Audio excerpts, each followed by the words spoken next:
నేను సాయంత్రం నాకు ఫోన్ చేసినప్పుడు అన్నా నేను కూడా ఇదే అనుకున్నా, మీరు ఫోన్ చేయడం నాకు చాలా సంతోషాన్ని కల్పించిందని చెప్పేసి నేను చెప్పాను. సో అందుకని చెప్పేసి ఏదైనా విలేజ్లో ఏదైనా సమస్యలు ఉంటే మనము మన సర్పంచ్ తోటి కోఆర్డినేట్ చేసుకొని ఏదైనా సమస్యలు ఉంటే సర్పంచ్తో చెప్పి మనము మంచిగా పనిచేసి మన విలేజ్ని డెవలప్ చేసుకుంటాం.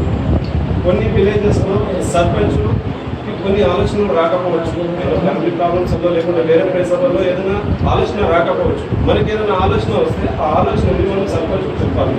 చెప్పి మనం ఈ పని చేద్దామంటే దానికి ఒకవేళ 10 మందికి ఉపయోగపడే పని ఉందనుకోండి నేను వద్దని చెప్పాలి.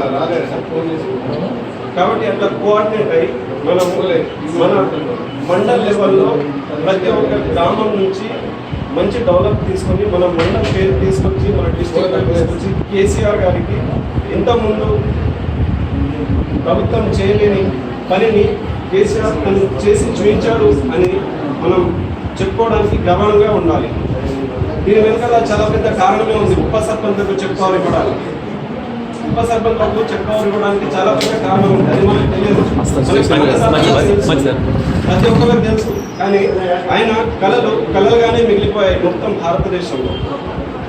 ఆ కళల సహకారంతో ఆ కళలను ఎలా నేను ముందుకు తీసుకెళ్ళాలి, ఆయన ఒక బిడ్డగా, గాంధీ తాతకు బిడ్డగా నేను ఏ విధంగా ముందుకు తీసుకెళ్ళాలి అనే ఉద్దేశంతో తను కన్నా గ్రామ స్వరాజ్యం అనే కళని చెక్ పవర్ అనే రూపంలో ఆయన ప్రవేశపెట్టడం జరిగింది. కాబట్టి గాంధీ గారు కళల కన్నాని మరియు కేసీఆర్ అమలుపరిచిన విధానాన్ని మనం ఆచరణలో తీసుకెళ్ళి ఈ అభివృద్ధి ఏంటిది, గ్రామ స్వరాజ్యం అంటే ఎలా ఉంటుంది అనేది ప్రతి ఒక్కరూ పాటుపడతారని కోరుకుంటూ నా యొక్క చిన్న ఉపన్యాసాన్ని ముగిస్తున్నాను.